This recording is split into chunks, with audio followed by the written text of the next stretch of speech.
हुआ महाभारत में दिखाया गया है। तो कर्ण ने क्या किया, युद्ध करते करते अर्जुन के ऊपर इतने प्रहार किए, इतने किए कि अंत में उसका जो रथ का पहिया था वो जमीन में धंस गया। तो कर्ण पहले तो वार करता, अर्जुन के ऊपर बाण छोड़ता और उसके बाद में अपना पहिया ऊपर करता।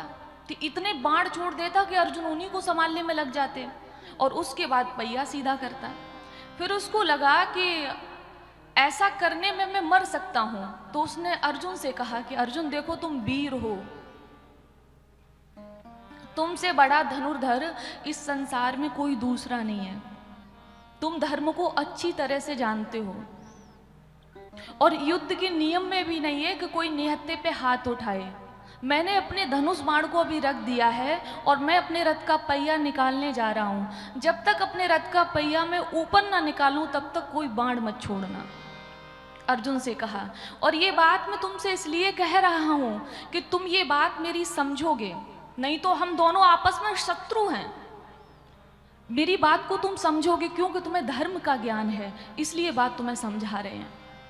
तो भगवान ने अर्जुन से ये कहा कि अर्जुन अभी तुम्हारे पास मौका है, ये पहिया निकाल रहा है और इसको मार दो। तो अर्जुन ने कहा कि नहीं नहीं केशव, भीष्म पितामह ने नियम बताया था कि कोई निहत्थे पे हाथ नहीं उठाएगा और जो रथ से नीचे होगा उस पर कोई हाथ नहीं उठाएगा। तो अभी इसका पहिया धंस गया, हमें मारना नहीं चाहिए।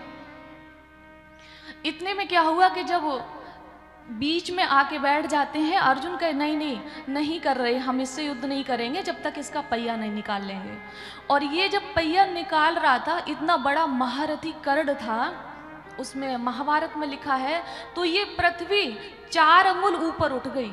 जब उसने खींचा रथ के पहिए को तो पृथ्वी 4 अंगुल ऊपर उठ गई, महाभारत में लिखा है। लेकिन पहिया नहीं निकला क्योंकि मौत सामने थी। भगवान के सामने किसकी चलेगी।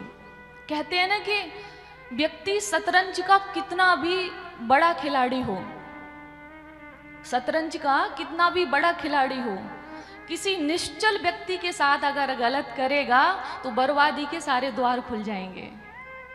सूर्य पुत्र कर्ण, सूर्य भगवान का बेटा था कर्ण, और अर्जुन के अतिरिक्त इस संसार में उससे कोई युद्ध कर भी नहीं सकता था। और भगवान का हाथ अगर अर्जुन पे नहीं होता तो अर्जुन मार भी नहीं पाते उसको।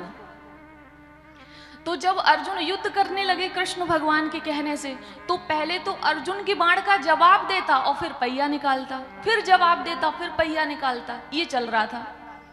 तो इसको गुस्सा आ गया कर्ण को।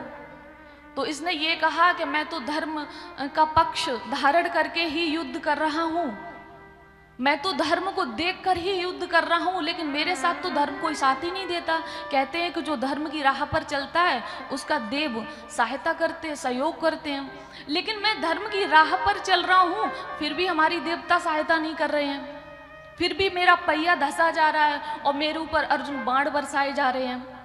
कर्ण ने ये बात कही और कृष्ण भगवान से कहा तुम तो इनके सारथी हो ना, तुम तो धर्म को अच्छे से जानते हो, तुम नहीं बता सकते हो कि ये हमारे साथ गलत कर रहे हैं। तब भगवान ने कहा कि जब द्रौपदी का सभा में अपमान हुआ और तुमने द्रौपदी को वैश्या शब्द से संबोधन किया था, तब तुम्हें धर्म ज्ञान नहीं था। जब अभिमन्यु को सबने मिलकर मारा तब तुम्हें धर्म का ज्ञान नहीं था। जब भीम को जहर के लड्डू दिए गए तब तुम्हें धर्म का ज्ञान नहीं था। जब पांडवों को वन में जला के मारने की कोशिश की गई तब तुम्हें धर्म का ज्ञान नहीं था, तब तुम्हें धर्म याद नहीं आया। आज जब अपने पे पड़ी है तब तुमको लग रहा है कि धर्म हमारी रक्षा नहीं कर रहा, देव हमारी रक्षा नहीं कर रहा, तब तुमको लग रहा है। भगवान ने अर्जुन से कहा कि अर्जुन एक एक शब्द याद दिलाया कर्ण का, द्रौपदी के अपमान के समय का, और एक एक शब्द जैसे याद किया अर्जुन ने बाण निकाला और कर्ण को मार दिया, धड़ से सर अलग कर दिया और कर्ण मृत्यु को प्राप्त हो गया।